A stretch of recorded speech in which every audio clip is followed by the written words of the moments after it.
Bonjour à tous, bienvenue dans cette nouvelle vidéo achat qui fait suite à la dernière vidéo que j'ai postée, hein. Comme je vous avais expliqué, il me manquait une commande Blue Cats. Donc là, je l'ai reçue lundi, donc je vais vous présenter la vidéo aujourd'hui. Tout d'abord, une petite upgrade pour le film Muse, que chez Nose à 2,99 €, hein. C'est encore un film de Jokers, hein.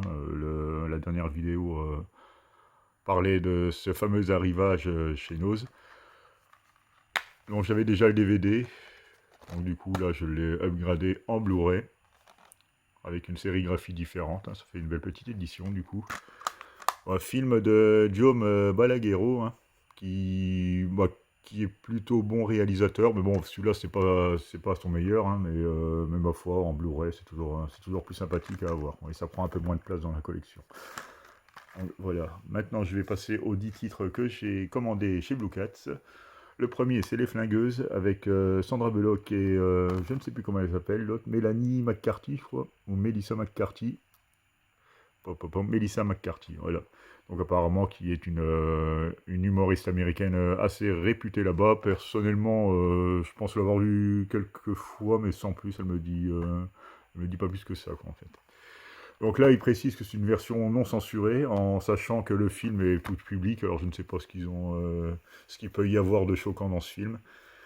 Donc ça a l'air d'être une comédie, un peu un buddy movies au féminin, hein, comme il le précise ici.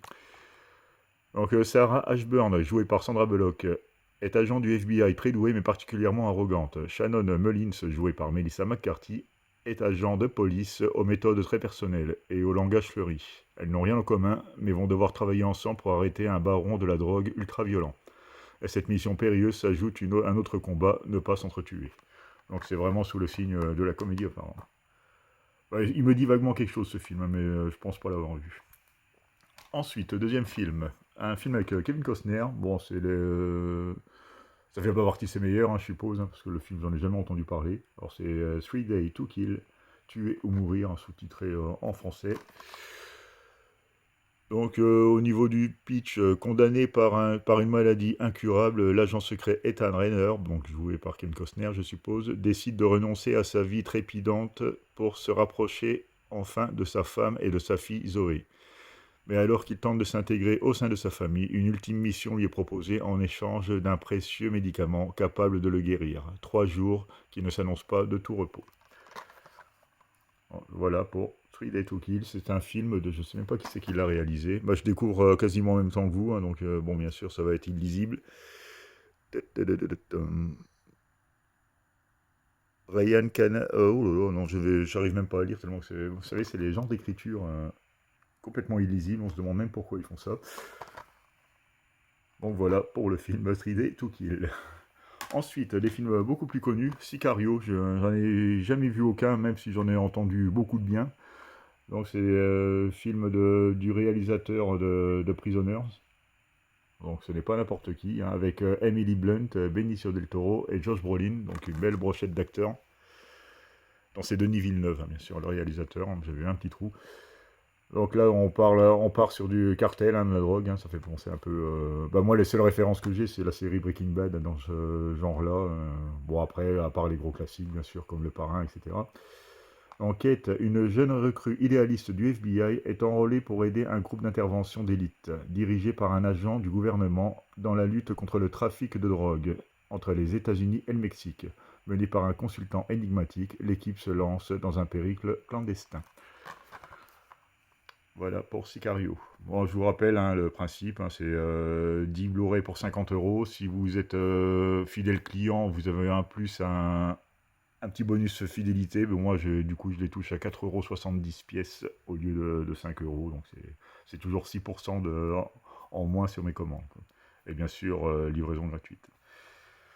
Ensuite, Sicario 2, parce qu'il proposait les deux volumes, hein, c'est des éditions belges, hein, donc avec pour une fois pas mal de bonus, ce qui m'a étonné, parce qu'en général les éditions belges sont assez pauvres pour ça. Donc ils ont l'avantage, quand c'est des films édités par M6, Wild Side et tout ça, d'avoir des nouveaux pressages, donc ça c'est un sacré avantage, qu'il n'y a pas de Blu-ray défectueux chez les éditions belges, en tout cas j'en ai jamais rencontré. Par contre c'est très pauvre en bonus la plupart du temps, sauf là bien sûr, ça me fait mentir, parce qu'il y a énormément de bonus. Donc là, on retrouve à la réalisation Stefano Solima, hein, si je ne me trompe pas. Donc c'est la suite directe de Sicario, au premier du nom, et c'est sous-titré Day of the Solaldo, la guerre des cartels, avec toujours Benicio del Toro et Josh Brolin. Les cartels mexicains font régner la terreur à la frontière entre le Mexique et les États-Unis. Rien ni personne ne semble pouvoir les contrer. L'agent fédéral Matt Graver fait appel à l'impitoyable Alejandro pour enlever la jeune Isabella Reyes, ouais, fille de l'un des plus grands barons de la drogue, afin de déclencher une guerre je vais pas y arriver, fratricide entre les gangs. Mais la situation dégénère et la jeune fille devient un risque dont il faut se débarrasser. Face à ce choix infâme, Alejandro en vient à remettre en question tout ce pourquoi il se bat depuis des années. Donc voilà, je bafouille un petit peu, hein, veuillez m'excuser, mais bon, j'espère que ça reste audible pour vous. Donc voilà pour la suite de Sicario, qui apparemment est aussi bon que le premier. Donc je ne les connais pas du tout, donc je ne peux pas vous en dire plus. Ensuite, un film de Werner Herzog, présenté par David Lynch, donc Dans l'œil d'un tueur, avec Michael Shannon et Willem Dafoe. Bon, de bons acteurs hein, également. Brad McCallan, joué par Michael Shannon, acteur de théâtre, tue sa mère froidement. L'inspecteur Evan Hurst, joué par Willem Dafoe, est appelé sur les lieux du crime pour obtenir la reddition du meurtrier qui s'est retranché avec des otages. Pour lui faire entendre raison, il faudra comprendre les origines de son acte enfui dans son passé. Donc ça a l'air d'être un thriller psychologique, hein. Je le sens bien celui-là, je ne sais pas pourquoi. Werner Herzog est un réalisateur plutôt bon, assez particulier hein, dans ses réalisations, mais en général j'aime bien ce qu'il fait. Donc voilà pour Dans l'œil d'un tueur. Ensuite, autre réalisateur que j'aime vraiment beaucoup, il s'agit de Danny Boyle.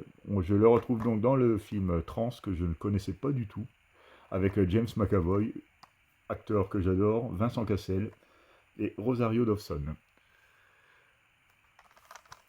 Simon et comme Simon, moi, je suppose comme c'est un film anglais, je suppose que voilà, je vais vous le faire à l'anglaise. Simon est commissaire-priseur, expert en œuvres d'art et maîtrise parfaitement toutes les procédures de sécurité en cas de vol.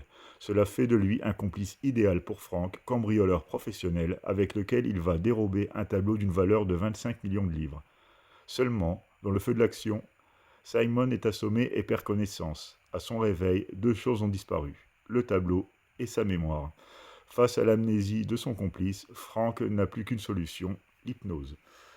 Donc c'est un sujet plutôt sympathique. Donc tourné à la Danny Boyle, ça risque de me plaire. Et selon les critiques, il s'en sort plutôt bien.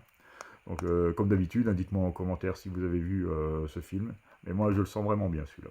Donc Trans de Danny Boyle.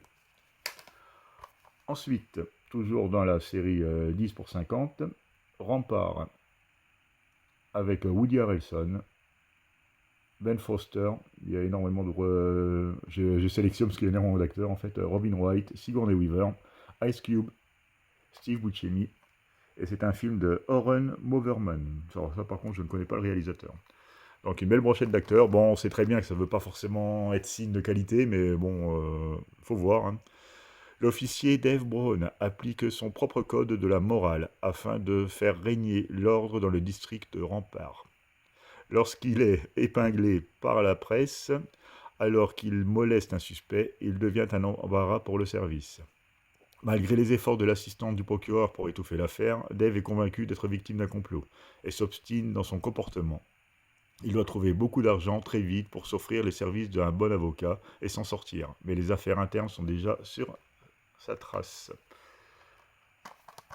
Voilà, ça parle un peu apparemment d'un flic ripou. Parce que bon, comme les débats vus en général, on dit que c'est des ripoux. Et donc qui va essayer de s'en sortir. Donc ça c'est un peu l'anti-héros parce qu'on va pas forcément aimer prendre son parti parce que à la base il commet des actes quand même qui sont répréhensibles. Donc je ne connais pas le film, donc je le découvrirai. Là j'ai pris des films que je connaissais pas, hein, donc comme ça ce sera que de la découverte. Ah si, sauf un quand même, parce que je regarde la pile là, si j'en ai un que j'ai déjà vu. Mais bon, voilà pour Rampart. Final Girl, la dernière pro. Donc ça sent la petite série B pas terrible, hein, mais bon, je l'ai pris au moins pour son boîtier rouge. Tout ne sera pas perdu, avec Abigail Breslin, Alexander Ludwig et Wes Bentley. Un film de Taylor Shields. Véronica semble être la cible parfaite d'une bande d'adolescents qui attire les filles pour les chasser et les tuer. Donc, bon, après, les adolescents made in America, on sait ce que ça veut dire. Hein. Quand on voit celui-là, il a tout sauf la tête d'un ado. Quoi. Donc la règle est simple. La chasse commence quand elles sont lâchées dans les bois, avec 3 minutes d'avance. Ce que les garçons ignorent, c'est que Véronica a été entraînée depuis son enfance à combattre. Et elle a choisi de les tuer pour son test final. Bon, ça, on connaît un peu le principe du chasseur chassé. Bon, ça dépend comment c'est fait, mais bon, déjà, à première vue, ça me paraît pas très crédible. Hein. Franchement, les acteurs, ils me paraissent pas crédibles. Bon, après, je vais pas être mauvaise langue, je ne l'ai pas encore vu, donc je découvrirai ça. Le film que j'avais déjà, c'est The Reader.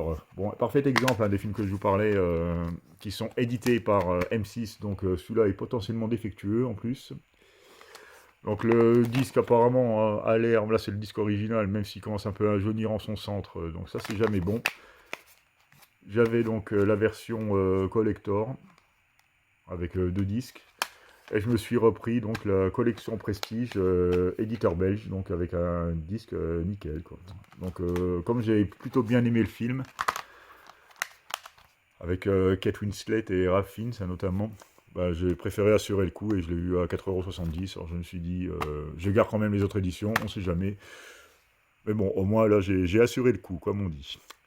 The Reader est l'adaptation cinématographique du best-seller de Bernard Schlink.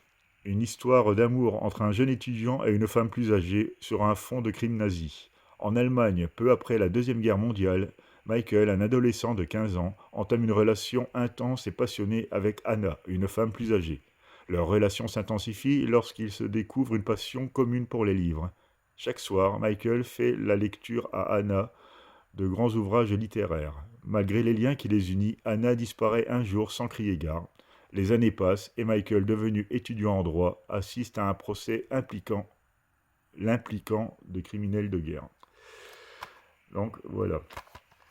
C'est un film assez grave, hein, mais de mémoire qui est vraiment très bon. Il va falloir que je me le revoie parce que ça fait quelques années que je ne l'ai pas vu.